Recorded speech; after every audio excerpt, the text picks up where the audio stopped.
Dear friends, welcome back to the channel. Today we'll be diving into another beginner level machine on the Vulnhub, which is DevRandom CTF. The link will be put in the video below so that you can download it and play it on your own. I'd like to say this machine is very typical CTF style machine. Anyway, before we get started, make sure to subscribe to my channel and give this video a thumbs up. It really helps the channel grow. So now let's head over to Kali Linux VM. First of all, we need to discover the IP address of the target machine. The utility I'd like to use, as always, would be netdiscover.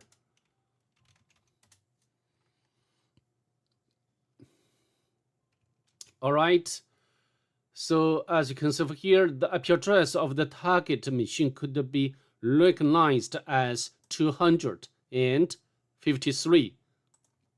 So what shall we do next? We need to perform port and service scanning with nmap. To save time of this video, I've already done that before, so now we can get out its result. So as you can see over here, I took the options like scene scan, default script scan. Different surface involve different default script, okay?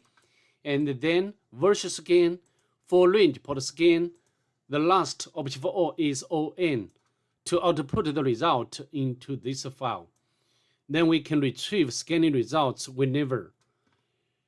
From the nmap scanning results, we can tell the target machine has two open ports. The first one, 22. The surface is SSH, or secure shell surface. And also we can get its exact version information, including version number. Though this version is a bit outdated, I don't think we can find any workable exploits. The second one is 80. The surface is HTTP, or Hypertext Transfer Protocol.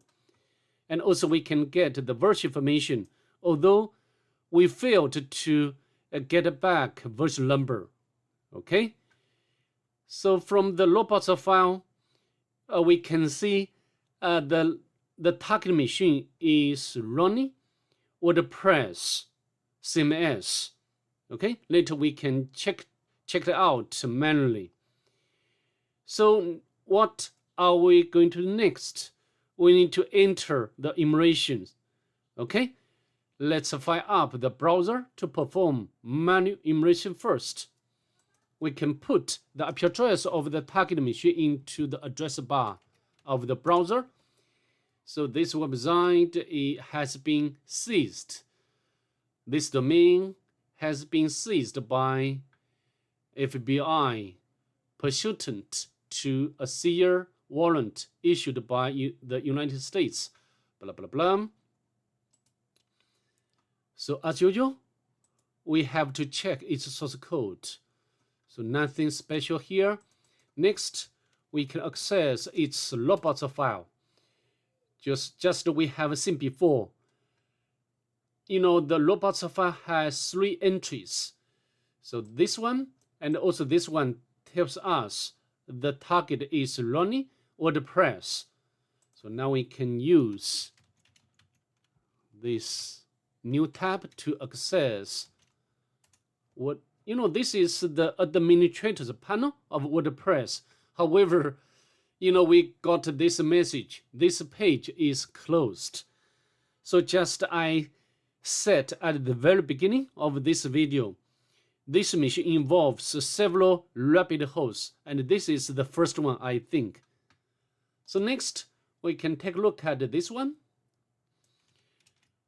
From this address, we can guess maybe include parameter has local file inclusion vulnerability. So under construction, please wait, blah, blah, blah. And also we can check its source code. a lot of source code of this page, but why here I just see this message, only 2 lines.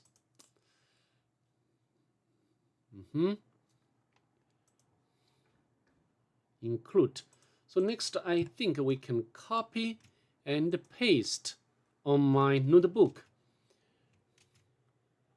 And next I'd like to check whether this side has local file inclusion vulnerability or not. We can use the path traversal technique to test, right? Attack password. But at the bottom, you can see the browser is trying to connect to different IP address for some reason. Anyway, we can use command line to test, right? We can use Q, press enter. So I think it's much faster in comparison to browser. Let's scroll up. So here, but we didn't get back what we expected. So maybe we need to put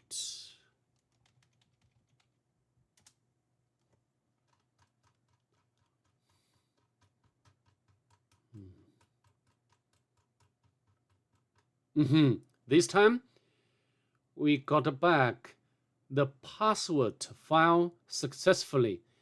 So it's important to put enough layers of, path traversal, okay, or double dots and a slash. So from the output, we can see this target machine has several users. The first one, John and Lisa.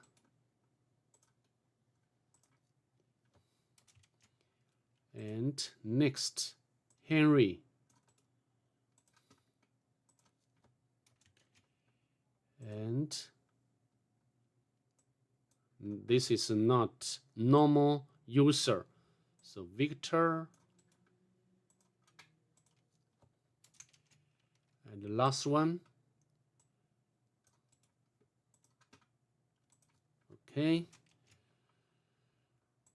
So now what can we do next? Of course, so far we have already discovered this local file inclusion vulnerability. We are going to exploit this vulnerability later. Before we get there, I'd like to use some kinds of utilities to perform automatic immersion. For example, the first one, Nicto. Nicto can return different information about the web application.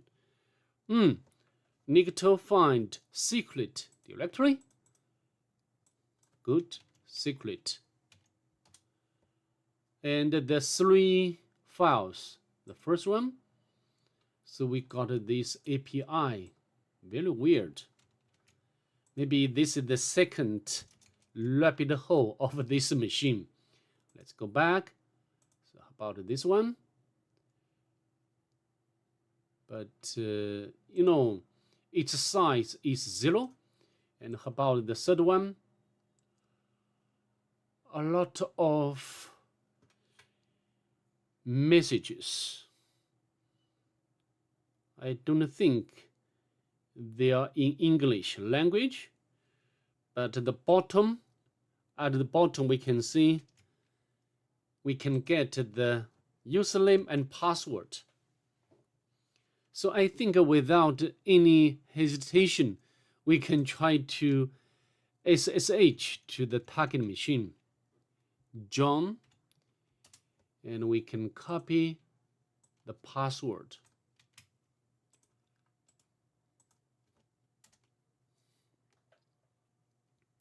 Unfortunately, it doesn't work. So I think this should be the third rabbit hole. Okay? So next, I'm going to launch GoBuster to perform directory immersion. And without too much time, we have already found some directories and files in relation to WordPress. So secret, maybe I need to access this file by the browser. We got another API. Okay. So what this API used for? I don't know.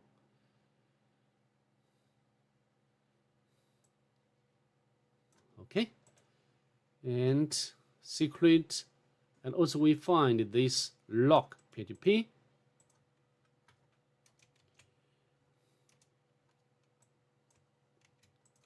Now we can access this file. Oh, not this one. Lock PHP.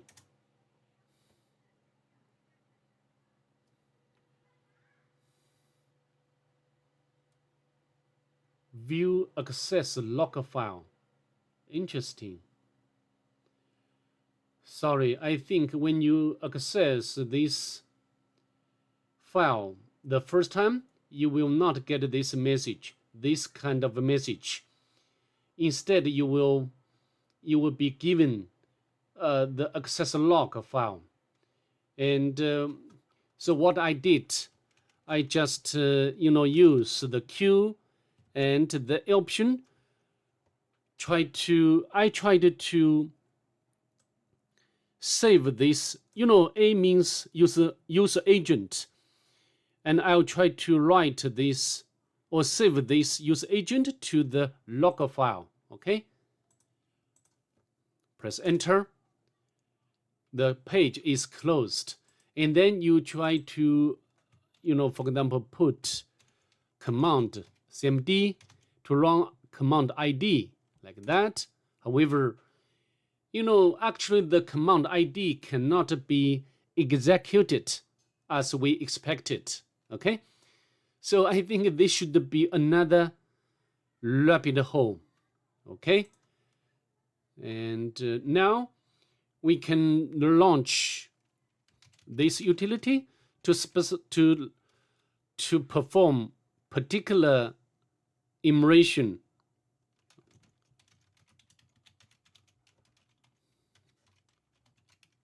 And E option, U and P. U here stands for username, and P plugins. Let's press enter to see what we can get. However, the remote website is up but doesn't seem to be running WordPress. So, as a matter of fact, the target web application has not been configured properly. So what can we do next? Up to this point, I've already done almost everything what we can with this web application. And so far, just only one important discovery is, this parameter include has local file inclusion vulnerability. So next, we need to exploit this vulnerability for our purpose. Okay, so now Q, I try to access the private key of each user, the John.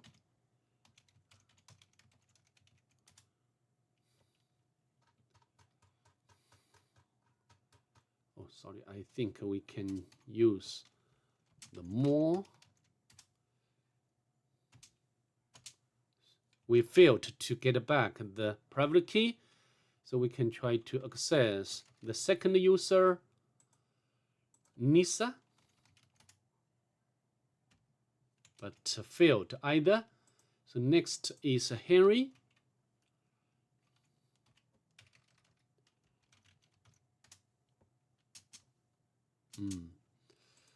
And vector.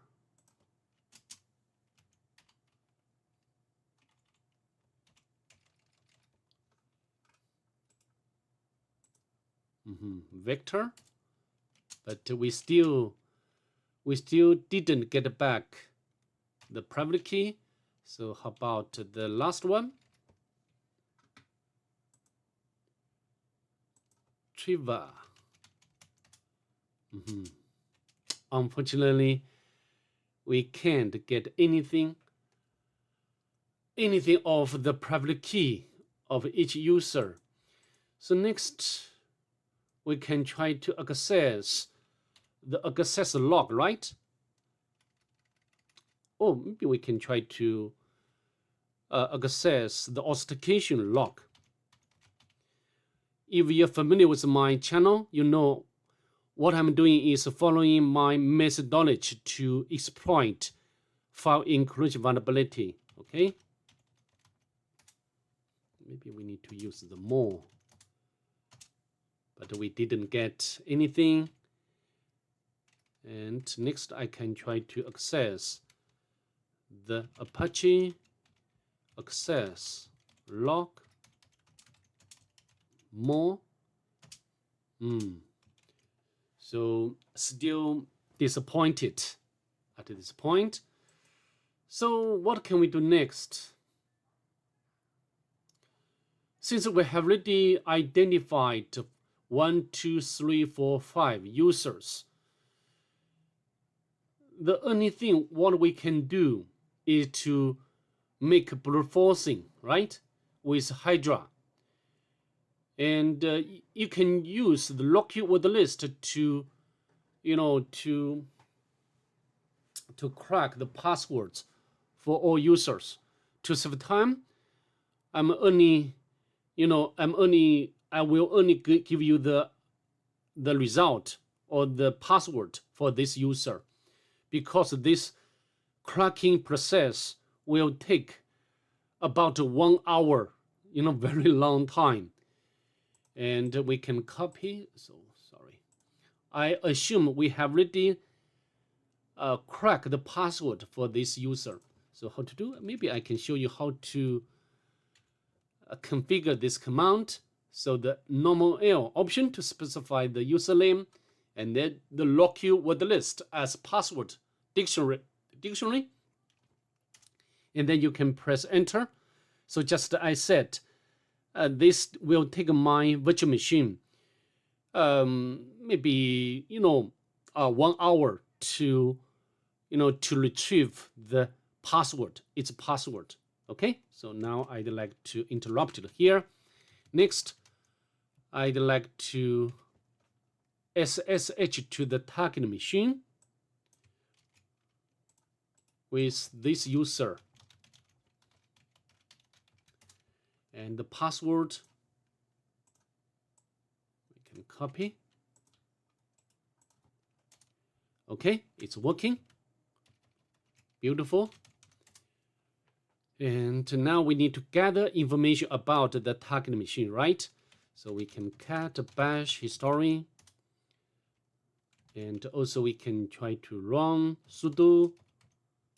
The current user can run dpkg. This is some sort of package installer, and without supplying the password of root user.